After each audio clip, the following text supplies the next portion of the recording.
All right. Hello, everyone, and thank you all for joining us here tonight for another episode of Touching You.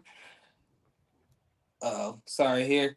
Thank you again for joining us here in another episode of Touching You. My name is Calvin Henson, the co-host here, hosting tonight on again the Touching You podcast, hosted by Eldris Sheila Black. So big shout out to her for allowing this platform for again young brothers like myself and many others to sort of bridge the gap and have the opportunity on the platform to share our experiences and inspire others and receive inspiration as well.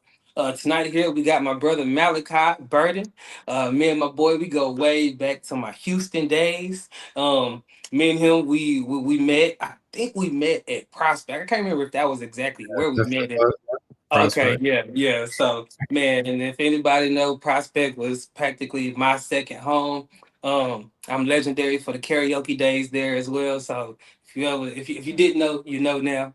Um, but me and him again, we just go way back. We are also frat brothers, and we just connected in many other different ways that allowed us to grow more into a friendship, and then even further to that into brotherhood.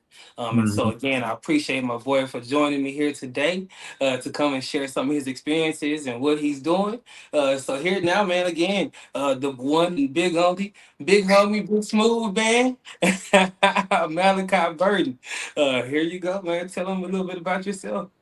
No, thank you for having me. Definitely blessed and honored to be here. Just a little bit about myself. Originally born in Sioux Falls, South Dakota. So yeah, there are black people up there. But was there very shortly. Ended up moving to Baltimore and was raised in Baltimore, Maryland. And then, you know, through a lot of trials, tribulations, ended up at Penn State. Graduated from there, and ended up. And I'll talk a little bit more about that as the podcast goes on. But found my way to Houston after graduation, and here I am. That's what's up, my boy. So, so wait, you been in Houston? Did you move to Houston directly after you graduated, right? If I remember Yes, that. Yeah, okay, and it was for I've work. been here since 2019. Yeah, 2019. Cool, man. So you're now in grad school. You're going for your doctorates in ministry. Yes. Yeah, yeah, yeah. So that's dope, man. That's crazy news. I didn't know that. You hit me with that one today as well. So, one big congratulations on that, man. I know what your journey's been for a very long time. Hit on a few things here. You know, you're 5.5 years sober. So big kudos on that. I know that every year you kind of do your celebration to celebrate your journey along the way, and I've been there participating in a few of those. So again, congratulations again to keep that going, to keep going strong. Also for your devotion and deciding to go and do the doctors, man. That's crazy news, bro. I didn't know that. So of course the last update was that you are a youth leader at Lakewood Church, which is Joel Osteen's church there in Houston. Can you tell us a little bit about that? What you do? What or when did you decide? That was the lane in which you wanted to and partake on. Yeah. So back up a little bit. So in college, when I was at Penn State, I was at a chapter in my life where just was not going where I wanted to go. It was a really, really dark place. Was battling depression, battling alcoholism, battling just thoughts of, um, is my life any worth? Those type of suicidal thoughts, and there's a lot of things were going on. I won't talk to all of them, but it was just a lot of things going on. I was in a very abusive relationship that was taking a toll on me, and I found alcohol as an unhealthy coping mechanism, and just I was failing on my classes. Had like a 1.8 GPA. Nobody really knew what was going on. I was just kind of, using drinking and partying as a way of um, escaping, but just uh, allowing everyone to kind of see me as the life of a party, not really me asking for help. And so, um, Yeah. I got kicked out my major. So it was only a matter of time before, my parent or my mom found out, my friends found out. I was on academic probation. I was really about to get kicked out of Penn State. And so I remember just having like a Garden of Gethsemane moment, like Jesus in the Bible. And I just kind of just there's a park behind my house that I would just go out and Mm, pray at night and just cry and scream and yell. And I yeah. remember like one day I was like, God, if you don't fix this, like me and you are done. And that's my last prayer, bro. I kid you not. That Oh was my last man, prayer. yeah.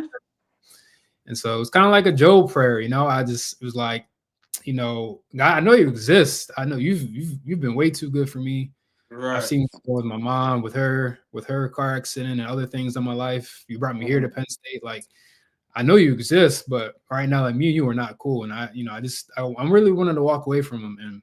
And come on, man. in the natural, he wasn't moving, but in the supernatural, he started moving immediately. Yeah. And so I got into a new major immediately that same semester or the following semester, and I got an internship that same summer. And Mm, so in Houston. And so this is the summer of 2018 is when I got the internship in mm, Houston. So when I came to Houston, just driving around, um, just exploring. I have no friends, no family here at the time, and so I'm just mm, driving around exploring. And I remember I was driving by Lakewood Church, and if you mm. don't know Lakewood Church, it's a huge mega church here in Houston. And given being from up north of Baltimore, we don't have mega buildings, we don't have mega churches. Right. And Yeah. so I remember when I was a kid, used to watch my grandmother watch these big churches on TV and stuff like that. So I really wanted Mhm. to just go in. I always wanted to go into one just to see the experience, kind of like my bucket list. And so Right.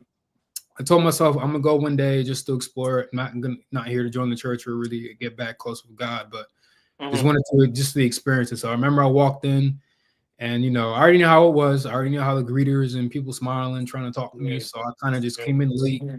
Um, the church is like arena style seating because I used to be with the Rockets Stadium. So I'm in the nosebleeds, way up top. That one of them talking to me. I remember I was there. It wasn't even Pastor Joe preaching. It was another pastor by the name of John Gray. I remember at the end of the sermon, he said, "God write your life from finish to start, so you can live your life from start to finish." Mm, And then he said, they always give this challenge, give a year of your life to God and see what happens. I promise it will be for the better. And so I said, all right, well, I'm in here in Houston for about 9, 10 more weeks. I'm an alcoholic, got nothing else better to do. So I'll give God one more chance. And so yeah. I was there the rest of the time faithfully. Long story short, and I'm getting baptized my last weekend in Houston before my internship ended. Went back to Okay. college, and I remember that I rededicated my faith and everything. And I was like, at that point, I was like, you know what, I need to get back to Houston to get back in the church and start giving back. And so Mm, that's when that seed was planted. yeah. But during that time, my therapist, who I've known since a kid, who was helping me in my journey at this time, he had passed away from a heart attack. And so he passed away. And then shortly after him, my high school English teacher passed away, probably because of suicide. I really don't know the reason, but she was going through a very, very, very difficult time. And so Yeah. she just kind of passed away suddenly. So I kind of figured, and I had her 3 years of high school. So I knew what was going on. And so Mhm. when those two deaths happened back to back, it was like, how can I help people like my therapist helped me in a way where I can help people who are struggling like my English teacher. And so that's what really sparked everything. So I kind of started a podcast and a YouTube channel in college and a Bible club at college. And so when I finally got back to Houston, almost a year to date from when I first went to Lakewood, like the pastor said, I joined immediately. And Yeah. so started the ranks through a life group leader, and then the young adult ministry, and then we have a new beginners ministry, which is on Sundays, which is like people who rededicate or who are first time believers. They come, just ask questions, ask for prayer requests and resources that we have. And then I got brought into our freedom ministry, Hmm. which really deals with people who are going through really tragic, severe things like depression, stress, abuse, in and out of prison, Yeah. uh, things of that nature. And so so I'm really in my niche of mental health and bridging the gap with the Bible. So Hmm. that's where I'm at right now. That's pretty dope, man. That's some deep stuff. I didn't like you hit on like a lot of things there, like a few key parts. Like, it seems like there were a few kind of milestone moments. Like off the top of my head, I remember you mentioned, when your therapist had passed, that seemed like it was sort of a trusted moment there that, Mhm. a milestone that pushed you further into being sort of a faith. It was like you found home in your faith Is that Yeah. where you think is essentially what like what happened there? Like you kind of ran out of the other options that kind of. Yeah, so in college, there's a night where I almost lost my life to alcohol poisoning, and Mm, so that was like the wake up call. mm, Um, and that's when I reached out to call my grandmother at the time because I couldn't face the fact I had to tell my mom this, so I called her first, and then I called my therapist first or second, and I haven't seen him in a while because I haven't need to call him, but that's when yeah. we started scheduling sessions and Mm, unfortunately, the last 3 sessions we had, I had canceled all of them. Now, mind you, like, he's not just a therapist, he's like another father family figure to me, right? friend, yeah. So I've had him, my brothers had him, my mom's had him, Mm, my grandparents have had him, all so it's like, I yeah. kinda took his time for granted, and so but not only that, I remember when he passed, the other therapists were allowing his clients free sessions just to kinda Mm, process what happened. okay. Yeah. Remember one of the therapists that I met, she was telling me that she remembered me as a kid coming in person, and that's good to kind of see me now. Like we were doing this all via Zoom, obviously, but I remember she was telling me like all these things, and I was realizing that this entire time that he was not only helping me, scientifically through Hmm. practice, but Yeah.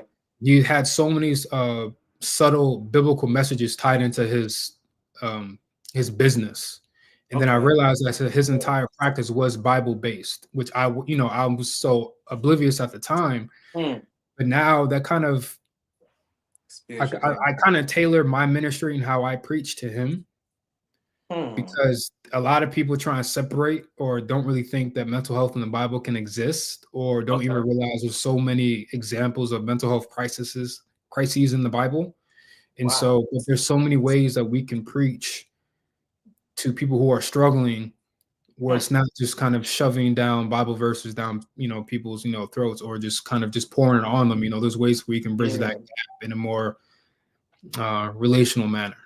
Yeah. Yeah. So, Like.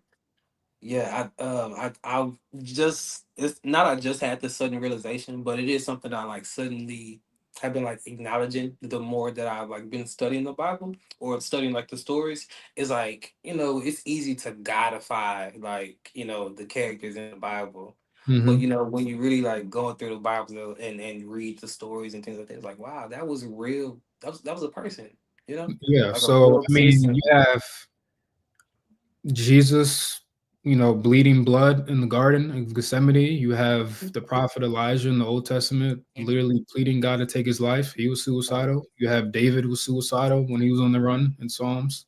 Wow. Um, there's a lot of Job was suicidal. Hmm. Um, Peter was depressed. Wow. There's a lot of Jonah was depressed. Hmm. Um, Isaac was depressed when he, Come or on, not Isaac. man. Jacob was depressed when he was wrestling God. Just his Uh-huh. life. And so there's a lot of examples that we can use. Right. But not only that, there's a lot of people who've been hurt in the church or been Mm. hurt in another denomination or another Yeah, religion. So when they that's hear real.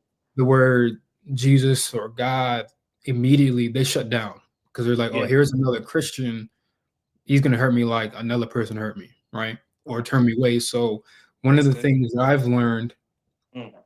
from him was that he was preaching me a lot of Bible verses and proverbs that I didn't Yeah, really, I wasn't picking up because he wasn't saying the word proverb or the book or the title of the chapter or the character's name. So when right. I preach sometimes, depending on the audience, like if I'm in a Mm. room full of pastors, I can preach Mm. freely. But if I'm in a room like our freedom ministry, I don't know who's been hurt by prison or who's just there because they're on their last Mm. leg. So Right. sometimes I'll say, there's an author by the name of Mark who said Mm. this and this. So That's good, when I'm man. done preaching and a person walks up to me, they're like, "Well, what's the name of the book or who's Mark?" Now I Yeah. can have because now the guard's down, Mm. right? Whereas, if I just come out and say, "All right, everyone turn to Mark chapter 3, verse 10," people's guards can Some come up people may immediately. be It's like, intimidated. oh, Yeah. I'm being triggered because this is something Right. that happened to me in my past. So, That's real. That's real. That's real. What so in with you kind of having the practice of kind of tailoring your preaching to those type of environment, what advice would you give to someone who maybe isn't as comfortable in that environment or hasn't been exposed to that type of environment? And what advice would you give to that if it's a preacher or, maybe that young advisor who, kind of just wants to be a person who bridges a gap in, age or class or, like also just even know, I know that Lakewood is a very diverse church as well, Mhm. So even to someone who's maybe even speaking to someone of a different race, Yeah. is there maybe a different way to approach it? Is there advice of an openness that maybe is more important? I would say two things: humility and wisdom. Um, Mm, humility, you have to be willing to not talk and not preach sometimes and just listen. listen. And because you have to understand the context of what they're coming through, and you have to understand the trauma that they have, and you have Mm, to understand what they've been through, right? And how they look at the world today. yeah, Once you get those, now you can tailor your message or your preaching or the advice that you want to give them in a way that they can receive it. yeah. You That's know, good. Paul talks about this. I can't think of the verse off the top of my head, but Mhm. he talks about how he learned how to live like this or how to learn how to live like these people so he can preach to these people and how they're taught. And a lot of the times in the New Testament, he's quoting philosophers or Greek leaders that the people can comprehend. You know, Leads. and Yeah, so it's like that's good. this where like a lot of black pastors today when they wear suits, they're wearing Jordans with the suit. You know, Yeah, so it's right, like, right, well, right, from a right. fashion thing, it's like that doesn't really look well. But from a black person, Yes. I'm a kid from the inner city who's really never been to church or who's struggling with faith. If I see Mhm. another black guy on stage with Jordans, because I wear Jordans, okay, cool. Now there's a common, we agree now. Automatic, yeah, Now yeah, I'm right. now I'm gonna listen Single to you file. because Yeah, a lot of people in my culture, our culture, we like fashion. right, right. So it's That's like, good. we gravitate toward people who dress nice like us. So it's like Mhm. so that's that. The second thing is the wisdom part is you have to do your own research sometimes of Mhm. understanding certain traumas, the history of certain things, Okay. but also the wisdom of saying, I don't know right now, I can get Mm, back to you. that's good. Because now instead of trying to make up a Bible verse or make up like some good, witty, catchy advice phrase, Mhm. that's not really going to be absorbed by them. You're telling the person, hey, I care about you. I don't know now, but I'm gonna Mhm. get, I can get some resources or answers for you. And Yeah. so that's something that I've been, you know, um, doing, trying to do that I do. So one of the things that we do at Lakewood is that, on our ministry, really our general body, I guess, meetings, if you will, or Mm. sermons, messages are on Friday nights. But half the service is dedicated to our breakout sessions, where people who are from different rehab clinics or fresh out of prison or people who are just going through anything can talk to the different leaders of the church. So what I like to do is I try to talk as minimal as possible Uh, because now I'm getting their experiences. I'm hearing firsthand what they've been through and how they're processing stuff because now I can't relate to everybody. right. Not Yeah. everyone can relate to me, and I can't relate to everybody. I haven't been through everyone's experience. So what I like to do is it's like Pokemon. I'm collecting Pokeballs of testimonies. Come on, boy. Yeah, So yeah. now when I come across somebody that I may not relate to you personally, I can be like, Mm. well, I know somebody who does relate to you and they I can overcame focus it. So I know on. that you can overcome it. Because a Yeah. lot of times you try and say, oh, well, since I overcame this, even though it's not the same as you, I know Right. you can overcome it. And they don't want to hear that. Yeah. Yeah. Yeah. And you have to be in a position where how what really challenged me is, especially when I got into prison ministry, is how do you Mhm. tell someone they're free in Christ when they're not free? Mm. Right. And so you have Yes. to figure out how can I preach to somebody in a way that they didn't want to hear Bible verses. They didn't want to hear that God, all things are working out for my good.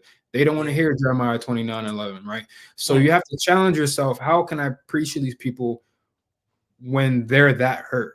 And that's Yeah. something that I've challenged myself in. I think that a lot of other people can be better ministers Yeah. or advisors or mentors or coaches, fathers, brothers, whatever Mhm. you want to say, if they apply more humility and wisdom instead of trying to That's um, good, bro. get all the answers themselves, let God give them the answers. That's really good, bro. Do you think just maybe life lessons or life experiences adds to that? To Yeah, absolutely. And that's okay. why I think that it's important to learn and hear the other person's experiences. Now, obviously, if you're preaching, in a large church, you're not going to hear everyone's experiences. But that's why it's Mhm. so much more important to tailor your message to the point where everyone can absorb it. Yeah, It's not just I need to get my word out so I can look good or that my message can look good. I need to get my word out in a way that I can be myself, but my message is effective. that's dope. And I think a lot of times we're trying so much to tailor our message or advice or mentorship to make us feel good instead of to make the other person feel good and make them better, make them Mhm. allow them to empower them to overcome what they're going through. Yeah, yeah, yeah. Like essentially tailoring to the not tailoring to the audience, but understanding how to get the message across to the audience Yes. based on who the audience is. That's dope. Okay. So kind of the transition, you did mention a little bit of bridging the gap, different cultures, different type of people, age differences, things of that sort. Like you said, wearing the J's and automatically having a common ground. So, both of us are members of Kappa Alpha Psi fraternity. It's a day and age where stereotypes and culture jacking and things like that is getting very, very crazy. There's a lot of denouncing and things of that sort.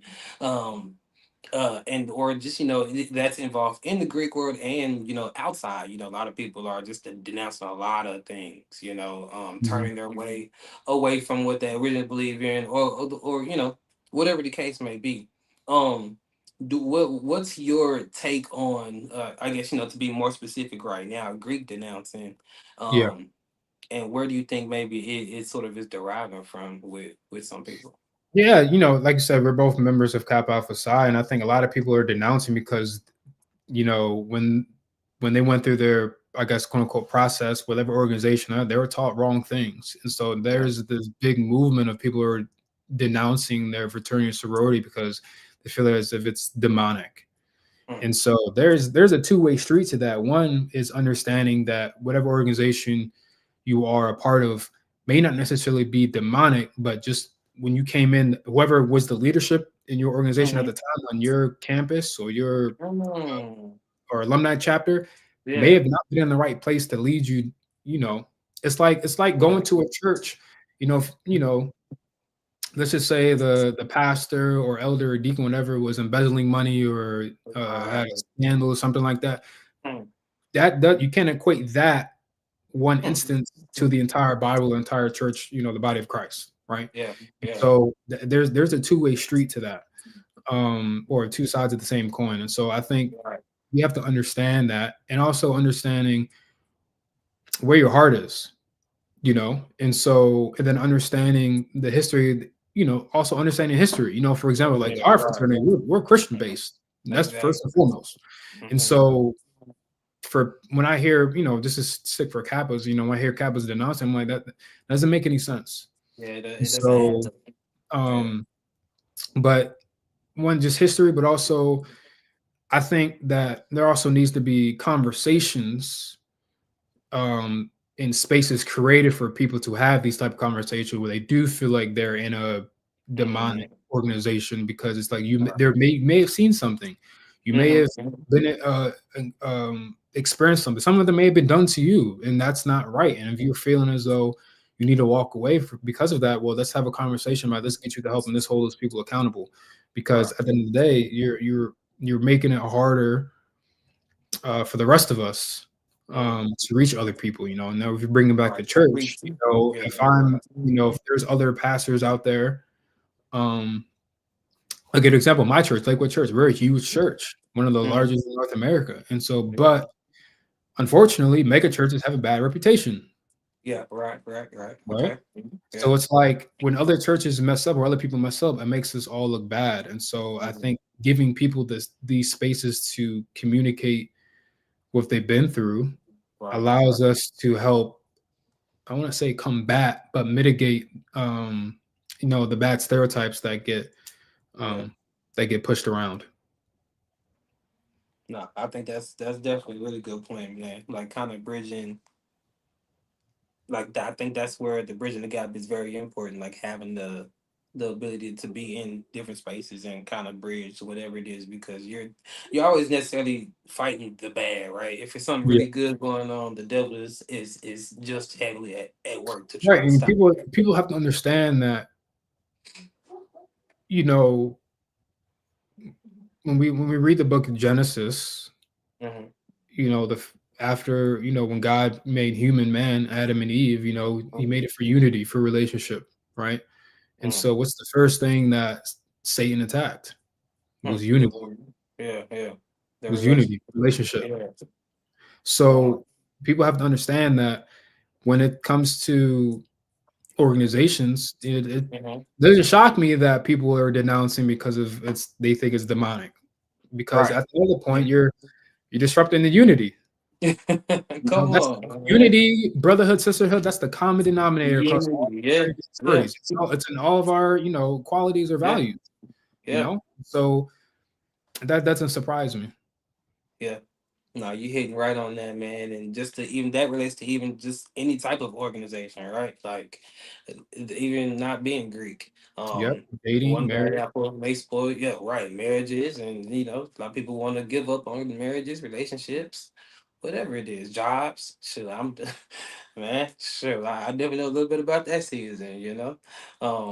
But essentially, like you said, man, unity is for you.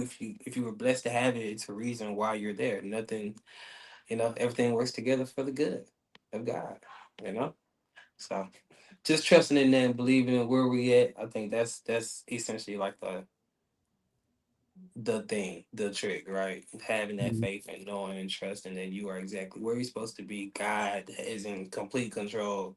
Do you have any advice for like someone who is maybe struggling with that? Maybe tying it into you going. I think you said what you gave that year. The pastor said, "Hey, give it a year. Give it a year of serving God or trusting in God and see where it goes." You have any advice of someone who maybe is just trying to start small with like a 3 day fast, and Yeah. maybe struggling to get through day two. You got into 5.5 years. Hmm. I'll say, you know, we read in the book of Psalms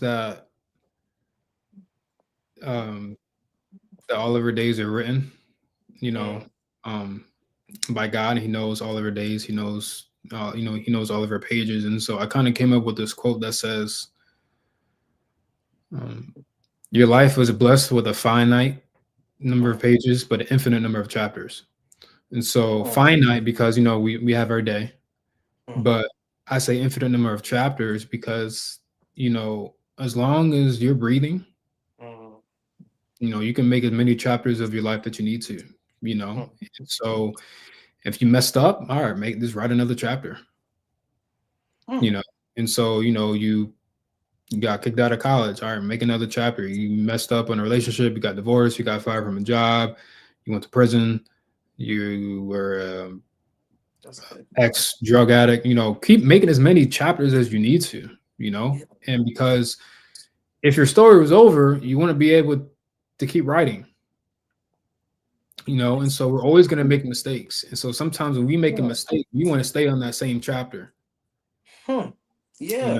Come Where it's on. like, if you just look at TV shows or movies, when the person usually makes a mistake, they have to come to that realization where, all right, I have to go forward. I have to end this chapter and make Yeah. it Right. next. That's usually where the turning point is in the movie, and then the superhero Hmm. comes, and the main character, saves the day or rescues him, Yes. something. So it's like we have to get to that point. I look at the story of Hmm. Jacob in the Bible, and he was fed up. He was fed up with his life. Yeah. He was deceiving people, just not living right.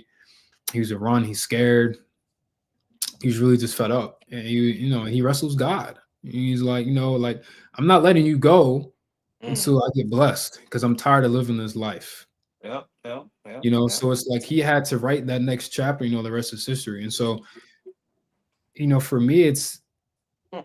you keep writing as many chapters as you need to until your book is the best book you want it to be. And You know, that's crazy. Like I think I've never necessarily heard it like that.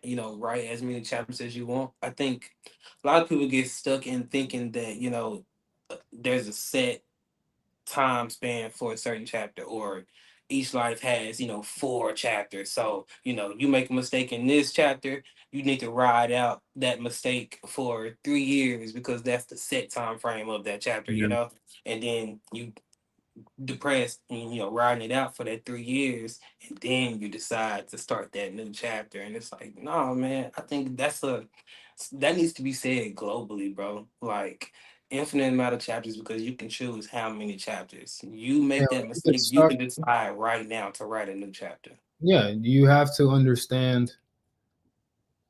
So the second part to that, the foundational part to that is you have to understand who you serve and Mm, who you are.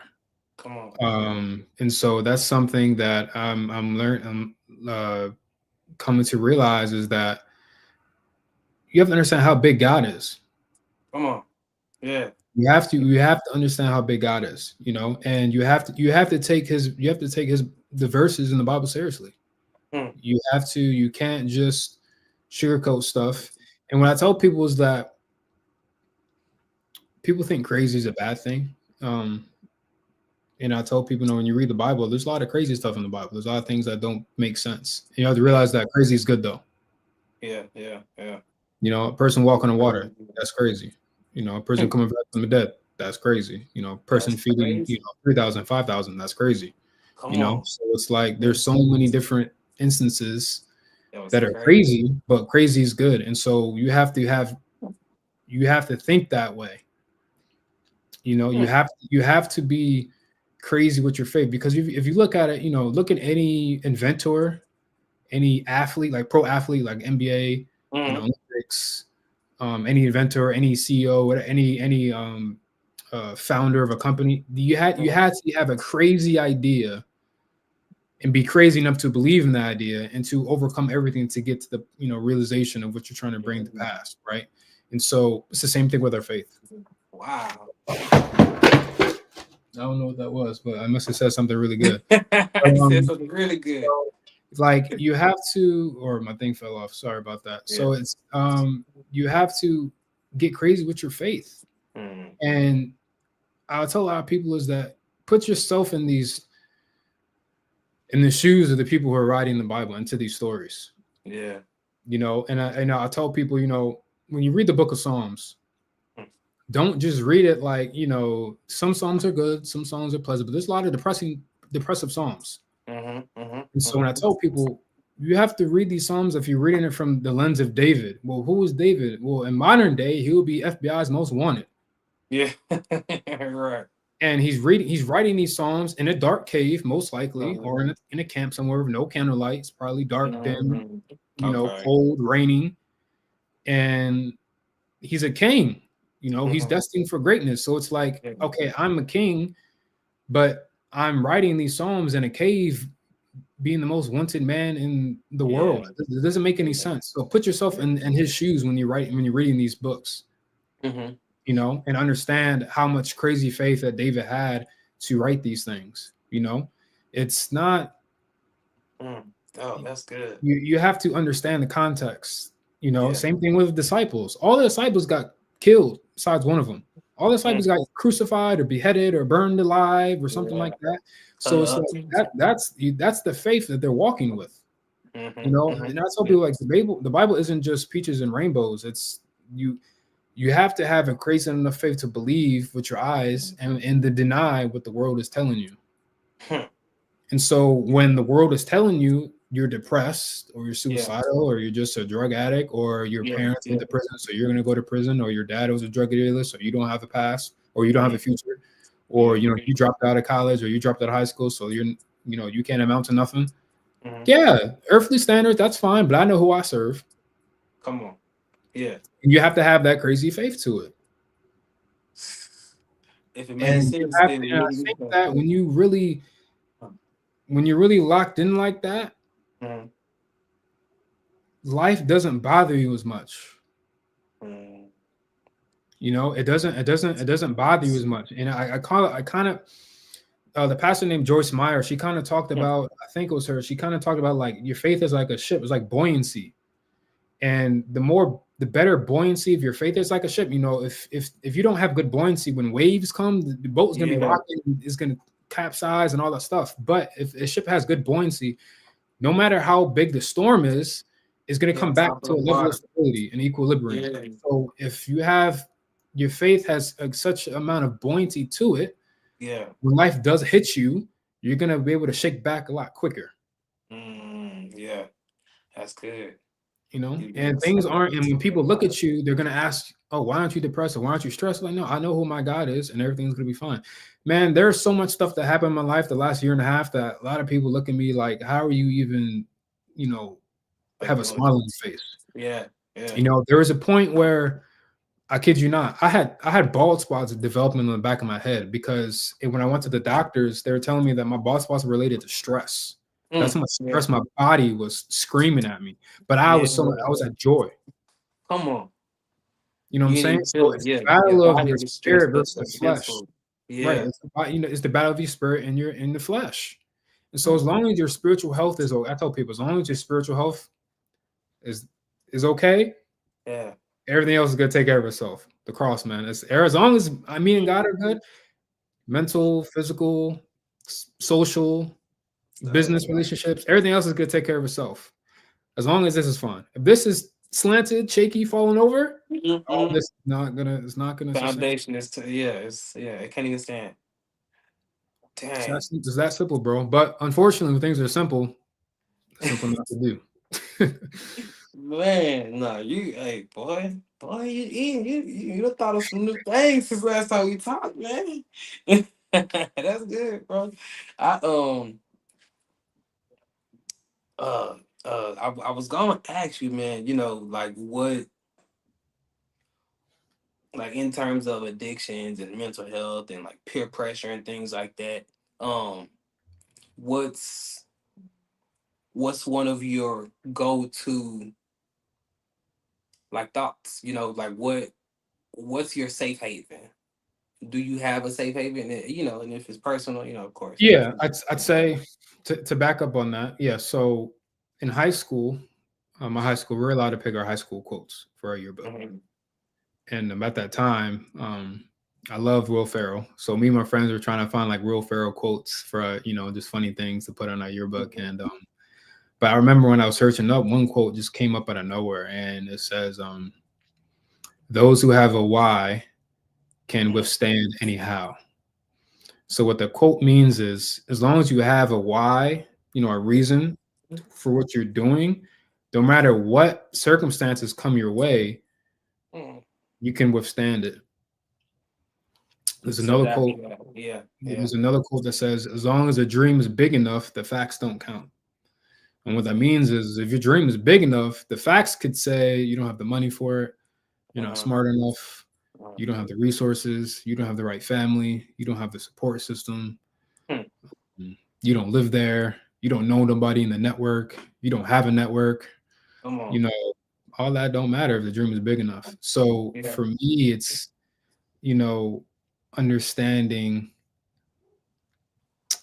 you know, what I want. And you have to find the why. You have to Right. find the Right. why. So for me, I remember when I made the decision to go sober, you know, I didn't have withdrawals. I didn't have to go to Yeah. rehab. I quit Yeah. cold turkey. The Yeah. day the day I graduated college was the day I Uh-huh. started drinking. Yeah. And people don't realize, I'm not a big dude, but when I tell people like my tolerance levels of what I Yeah. used to drink, they're really shocked. And people understand I was wasting hundreds of thousands of dollars of liquor. My tolerance was like anywhere from 15 to 30 drinks a night. That's how much I could Oh drink. man. Yeah. So You definitely not a big dude, at man. the height of it. And so Yeah. that's how, especially at Penn State, because we have some of the cheapest liquor prices in the country, which just Hmm. makes it worse. That's why drinking is such a problem there. But Yeah. Yeah. so when I quit cold turkey, remember that night I celebrated. I went to the club, we party all night, and then remember that next morning, God was like, "Today's the day," Mm. and I quit right then and there. Yeah. In the middle of a hangover headache, I was like, I'm done." And I had no withdrawals. I had no withdrawal symptoms. I didn't have to go to a Yeah. clinic, and I just quit. And the reason was that was because I remember when I graduated, and when you go off stage and you meet your mom and then the Right. auditorium somewhere, and I remember like I wasn't thinking I was gonna cry, Hmm. but when I saw her, everything just flashed Before your before my eyes. eyes. It Yeah. was like of how much abuse I had been through. Mm. Almost getting kicked out of college, people telling me I can't graduate, my Yeah. professors turned their back on me, everyone gave up on me. It was like me almost dying, losing my life. It was like everything just flashed before my eyes when I saw my mom, and I was like, what? I can't I can't give this up. I can't, I've hurt too many people in the past. I've hurt myself. Yeah. I hurt too many people who care about me, who trusted me, and I have to stay the course, not only for myself but for them, Mm. for my therapist who passed away, and for other people who are Yeah. at that time who were looking up to me as a means of a role model. And like, hey, as long as Malachi is still Yeah. sober That's and good. pushing through, then I know I can do it. And so that's Good. that's and so that's something that and I'm not gonna lie, there are some times where I question if I wanted to be sober for the rest of my life. There are some Yeah. times, and I remember when DMX passed away, Come. and I looked into his story, and then I found out that DMX, um, when he got hooked on the cocaine as a kid because his big bro Yeah. Brother. Yeah. laced a joint with marijuana or with cocaine, and that's how he Mm. got addicted as a kid.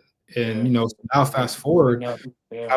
when I realized that he had overdosed and he died, it was because if you don't know DMX, well, I know you do, but other people were listening.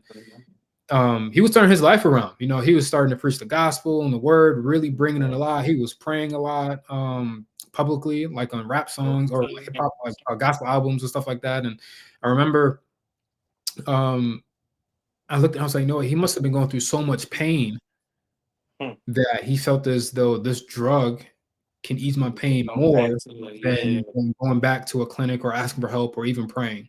Mm. And so, but unfortunately, that drug, took his life. I'm pretty sure he wasn't expecting to pass away that day. And so Wow. when that happened, I was like, no, I need to keep going sober forever because if there's someone out there who's on the point of relapsing, I want them to be able to understand if Malachi's still going strong, I know there's at least one person in this world who Yeah. I can look up to help me get through that. Because the Bible says God is not a respecter of persons. Hmm. So anyone on this planet can accomplish anything else that somebody can accomplish on this planet. Come on. And Yeah. so, but somebody needs to see it. That's why testimony is important. And that's why your testimony is important. And for people who are listening, even yourself, you don't know, I told people Yeah. to go look the story of the 4 minute mile because a The lot of four people minute don't mile. understand. Because at that point in time in the 1900s, no one thought the 4 minute mile was possible. Okay. Ah. No one's ever did Yeah. it. 4 minute mile. Okay. But as soon Yeah. as somebody broke it, guess how Yeah. long it took for the next person to break it? Everyone's been One to doing two this. weeks. Yeah. Yeah. And then after that, this one after the second person broke it, another person broke it in the same week after that. Yeah. And now fast forward, and now it's like it's the norm now. It's the norm now. Someone needed to see it done first Yeah. so they can do it. And so something Hmm. that's why our testimony is powerful That's good, brother. because somebody needs to hear it so they can believe that they can do it. Hmm. That's so good, man. Hmm. Wow. I never thought about it like that either, man. You hit me on some good tidbits here, man. That's why your Mhm. testimony is important. And so that's one of your drivers, right? Yeah. That's one of your drivers of why you do what you do, and it's for others. Yes. That's good, brother. That's good. I do got a trivia question for you. You had sort of hit on it earlier, when Jesus fed the 5,000 people with the 5 loaves of bread and 2 fish. How do you think he had prepared that meal? Do you did he fry the fish? Did he roll the fish? He could have tried it or cooked it. I mean, he was cooking. He was grilling fish or over a Hey, fire, and when he saw come on, Peter and after he resurrected. But come on. They I was think cooking. I think what you have to realize is that he gave thanks for it Mm, first. yeah. So I think for us, what I when I pray, especially when I'm asking for something, Uh, is that I'm thanking God in advance. yeah. He So already knew what was about to that was happen, the but he important gave thing. thanks in Yeah. advance because he already knew it was done, Mm, right? And so when we're praying for something, we got to give thanks. We have to believe it's already done. And mm, I challenge people with this. I'm like, well, you keep praying for the same thing over and over and over again. Is it because you don't think it's going to come to mm. pass, or you feel like God's not going to do it? The If you believe really, if part your faith is was that, coming. if your faith was that high, we're saying Yeah. one prayer only.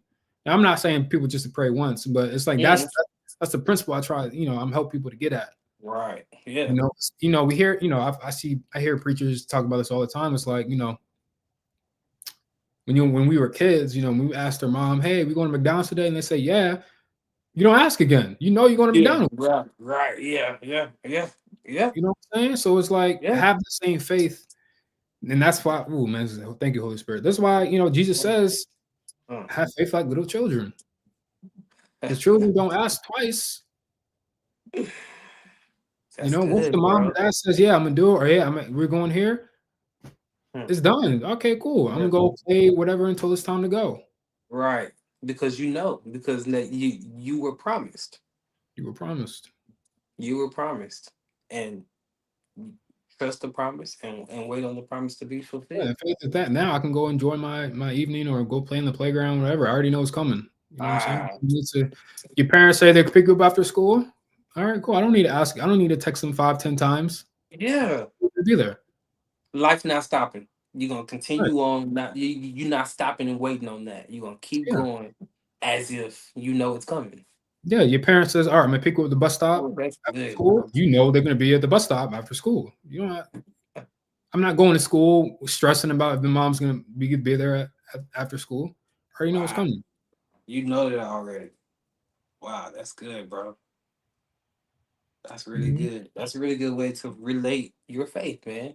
You have been promised. God promised us these things. He said, "Ask and it will be given unto you."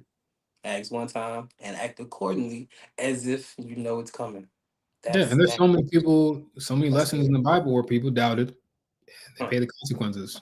John the Baptist, his father, he was like, it's not, and he got his mouth was shut until Mm. John was born. Come on, So come it's on. like, hey, Couldn't say a don't word. go on. Lot's wife, she looked back, turned to a pillar of salt. Like the faith. God said, "I'm gonna lead you out of here." Why are you looking back for? Yeah. Hmm, hmm. And even Moses.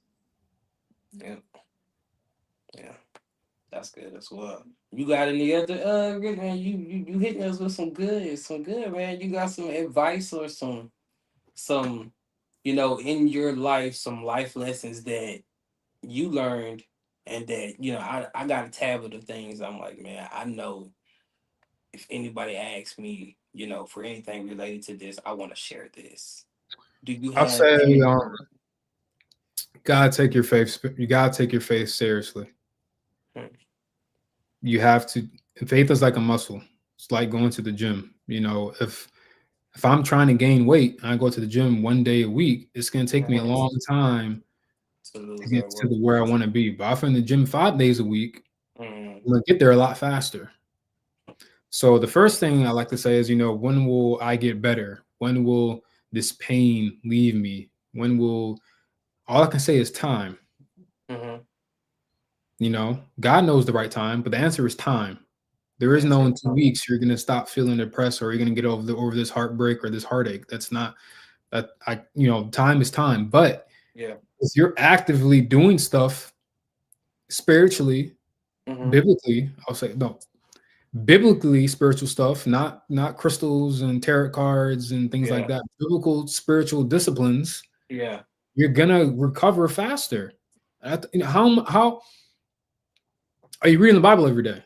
Are Hmm. you do you have a devotional life? Do you have a prayer life? Hmm. Are you listening to praise and gospel music every day? Okay.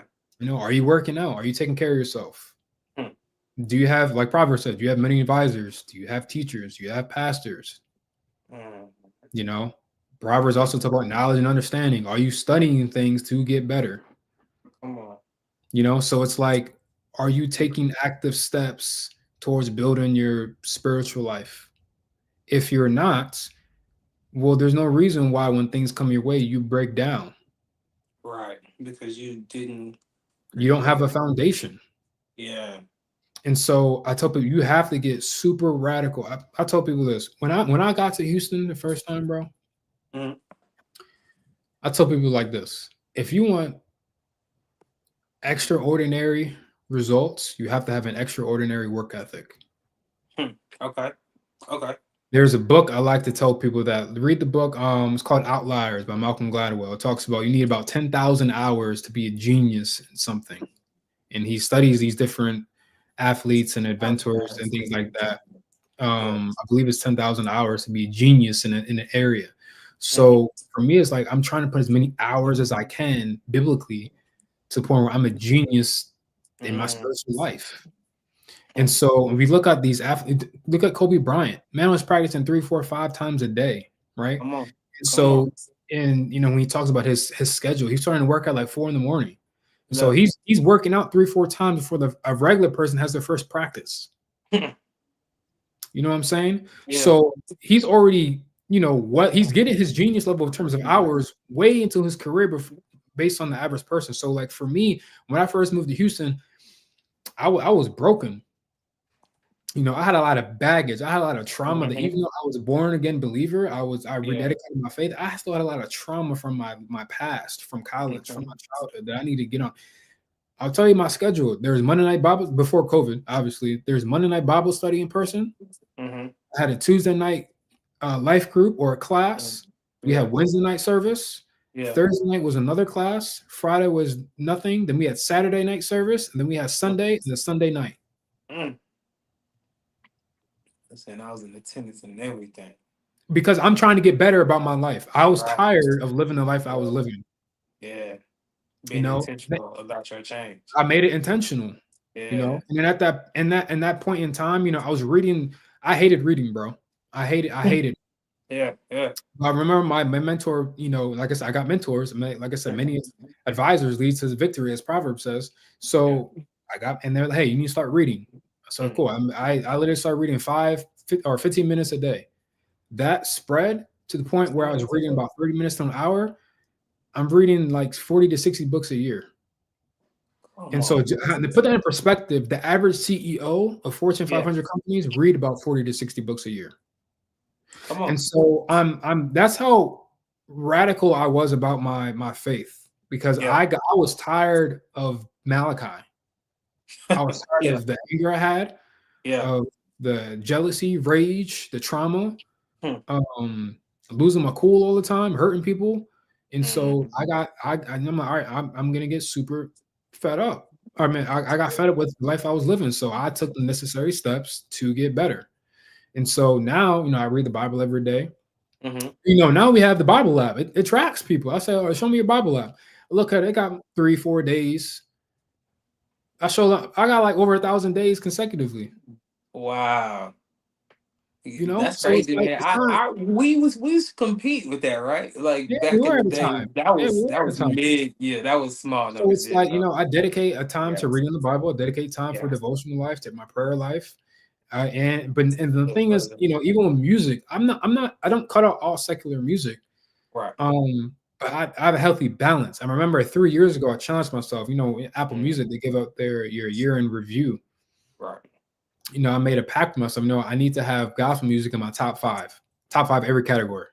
That's And good. for 3 years, it has been. I think this past year, 4 of my top 5 are all gospel artists. Yeah, Yeah. And then the top that's 10 what's up, obviously bro. have rap, hip hop, some R&B, some Yeah, yeah, right. classical and jazz music.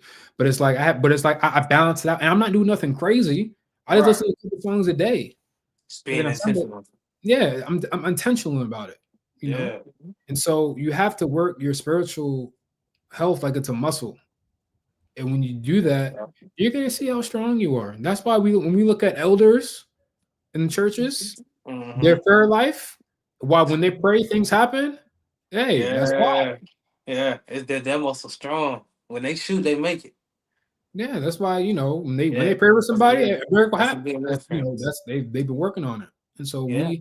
we That's take good. so much time, and now we have technology. Hey, we can track how many hours you are on the Bible app Mm. versus TikTok, Right. Yeah. Instagram. Yeah. Yeah. Yeah. Come on. Being holding Mm. yourself So, hey, we can track how many accountability. hours you are on YouTube, listening to Yeah. other videos, but how many sermons are you watching? How many podcasts are you watching? Mm. How many books? Even people who read books, are you just reading all fiction? Or are you reading books actually helping you get better? Yeah. That's good, bro. So I tell people, like, if you want to get better, get this right. Mm-hmm. Everything else will take care of itself. But get that That's right. good, bro. I'm gonna have to steal this from you, man. I've been every episode I get something to steal from somebody. And that's this is gonna be one of them. It's one of the ones I'm gonna Mhm. steal. That's crazy. That's good, man. I'm also gonna steal what you said about Kobe, man. And I'm putting a kind of a theme or title on it, man. Having Kobe faith. Mhm. That's good, man. That's good. Work ethic, working hard at it, like lethal levels You have of to like be you said. you have to be unapologetic about it. Yeah. And I Come don't on. and I don't care if it's your friends or your family. Yeah. I've had people. I'm not gonna lie, bro. I've had people unfollow me because I'm too positive on my social media. Yeah, I've had that also. But hey, Hey, I'm unapologetic. Hey, I've there's a lot of people I've unfollowed or muted their stories because I don't want to see their yeah, content. yeah, People same. get upset about them. I'm like, hey, bro, that ain't nothing personal. I Yeah, like you as a person, right, but social media wise, right. hey, I'm using my social media as a tool to help me Come grow. on, cleaning what you are getting exposed to. Right. Oh, And so I think sorry, that's my something dog is under me. that's something that you have to be unapologetic good about. I've Hmm. in the past, before the girl I'm talking to right now, if she ever sees this, so she doesn't hurt me. But girls I dated in the past that they got upset because I was going to Bible study and I didn't want to go on a date with them. Come on, Hey, yeah, come on, I've had friends who, hey, why you don't want to go out tonight? yeah. Work at church. I'm going to Hey, why church. can't, bro? I'm like, bro, church end at 8 o'clock, 9 o'clock. Why are you upset? I'll see you at 10 or 11. You know what I'm saying? Like, I've lost friendships like that. Come on, You know what I'm saying? And so yes, there's times where I've shame. invited people to Bible study Mm. in my group chat, and they're asking me to go out in the same group chat. Just Bible completely study is ignore the it. same night. I'm like, what are Yeah, you? So you have to be unapologetic about your faith. yeah. When you start moving like that, like I said, once you get this right, everything else will take care of itself. But you have to be Everything else taken care unapologetic of about your itself. faith. You can't be like Jesus said, hey, if you're ashamed in front of your friends, in front of people, I'm gonna be ashamed of you in front of my father. Right. Yeah. Come on. And Come so you have to be unapologetic about your faith. You have to put boundaries. You have to make your faith a priority. Once you do on. that, everything else will take care of itself. Mm. And one of the things I'll say is you have to stop living the life that you want and start living the life God wants you. And that's something That's good. that Okay. and Say, that can be say that that's a whole again. other You gotta podcast say it episode right again. there. But Yeah, yeah. Say no. Here, say that again, bro. You can't dip in and dip out. Now say that again. you have Say to that stop one living more the life time. that you want. Definitely have to stop living the life that you want and start living the life that God wants you. Not like I said, that's a whole nother podcast episode in there. Cause I'm not gonna lie, bro. Some of my Bible studies I be having, I be at it with some men. Yeah. Adultery. Yeah. Yeah. Yeah. You looking at what stuff you liking on social media. Go to Mm-hmm. your open up your explore page. Anyone just grab it on your friend's phone, look at the explore page. You'll see the content that they like. Yeah. Yeah. That is true, bro. And Hold you to accountable. I'll ask them, would you open up that explore page in church? Mm. Would you open that Explorer page next to Jesus, who's right next to you? All right, then. Oh. I had so Oh. many lessons, man, where Oh whatever's done in God. the dark is gonna come to light, man. I've had my Yeah. fair share of experiences of trying to hide things, trying to do things my way, and God will tell another person what Uh. I'm doing, and that person will question me about it. You can't It lie. just happened to me the other day. And I was like, you know what? I need to fix this. And Yeah. so it's better to fix it now, um, Mhm. For God makes you before right. before God removes something you've been working your entire life for. Mhm. And we see that a lot of times with celebrities, pastors, Come on. Yeah. people who have built up entire platforms and they lost it all because they wanted to live the life that they wanted to live and not the life that God wanted them to. I want you there. That's good, bro. That's a. I think we definitely, man. Shout out your podcast right now, man. I think you need to let us know whenever you hit Yeah, that yeah. topic, So man. I'm in the process of revamping it actually, but it's gonna be Okay. called the Entrusted Podcast. Mm, And yeah, just entrusted. I with IN, not EN. And mm, so it's and you can follow me in that. You can get through my Instagram. My name is Malachi Burden on Instagram and all social media platforms. And the reason I put that is because you know it's crazy how God works, man. I yeah. was on an airplane or at the airport 6 in the morning, Hmm. 6 a.m. flight, and something was telling me you need to go talk to that dude.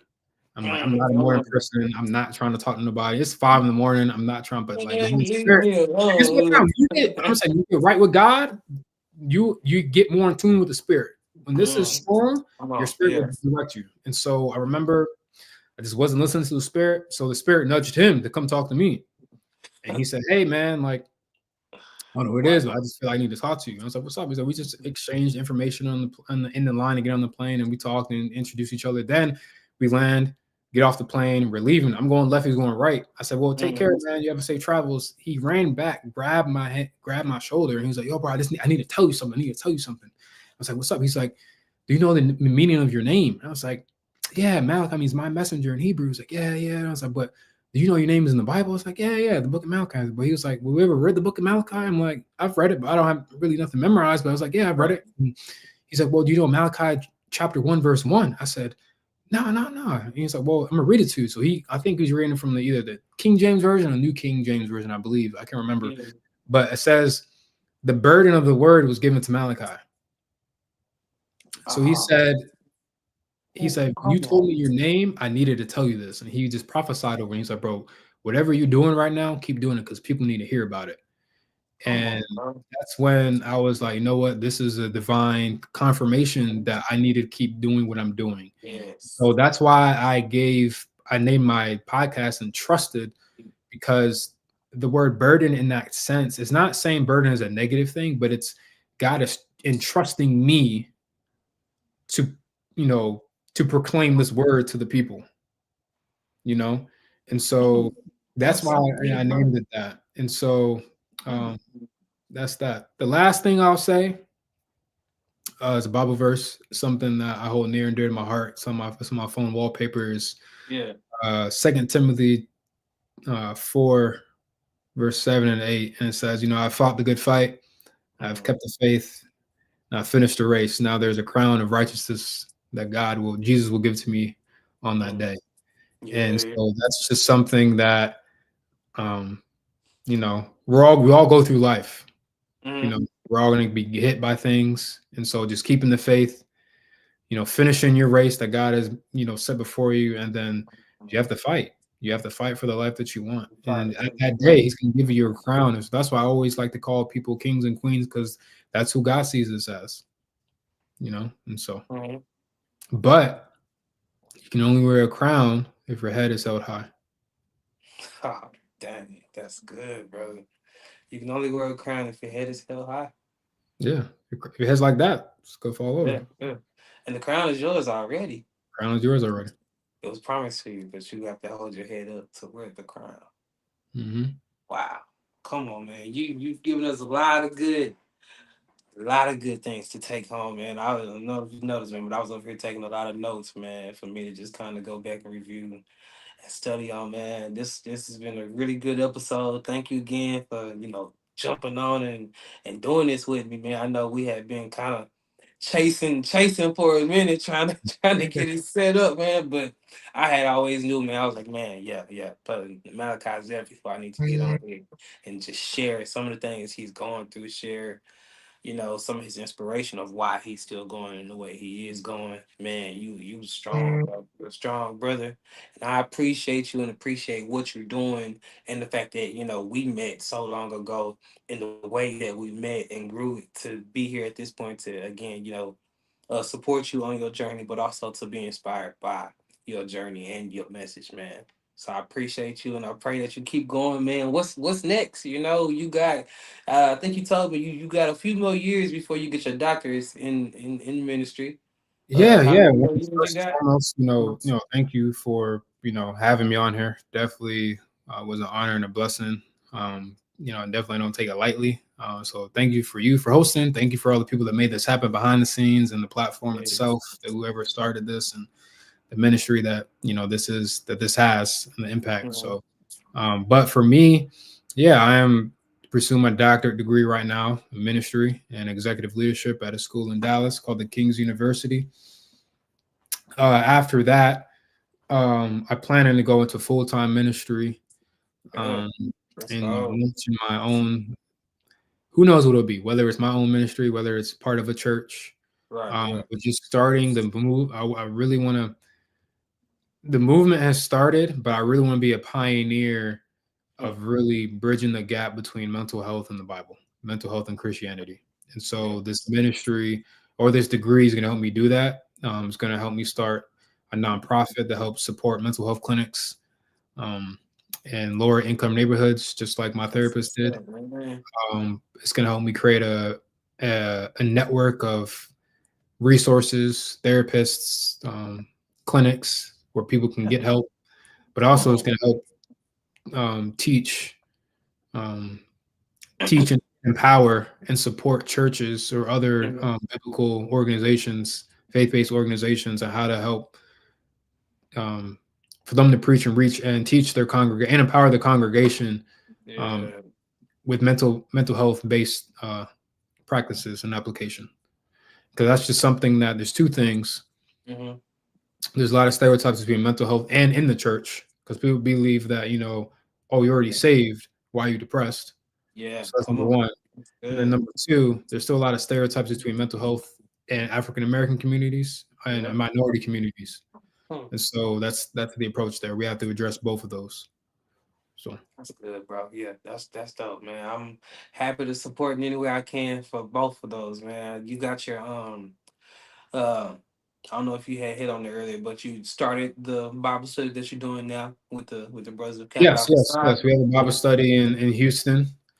We meet once a month, so that way it's Mhm. not on anyone doesn't hog up anyone's calendar. But we meet once a month. We'll be meeting this Thursday Mhm. at 7 o'clock Central Time in Houston, but it's also a Zoom option available. And so it's just helping us bridge um, all Kappas Mhm. in Houston or across the nation, across the world, get together and just help us fellowship and get our faith right and our minds right, and just learn more about the Word than what the earth says, what the world says. Man. Perfect, man. That was really good. In conclusion, we had more votes to say that the fish was fried, but the fish was fried. I myself think that he sauteed it a little bit, pan fried maybe.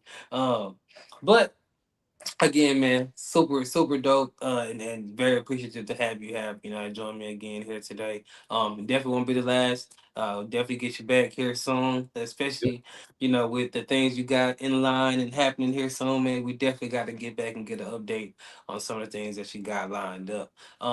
Also, make sure to let us know with the podcast when you get it back up and going. We want to hop So, on and support you in that regard as well. But with that all being said, again, big shout out to Elder Sheila for allowing us to use this platform again here today. Always super grateful and happy to have this platform to again share some inspiration and to be inspired myself. So with that all being said, it's been another episode of Touching You. We really appreciate you and we love you all and we thank you all and hope that you continue to have a great rest of your night. We love you all and peace.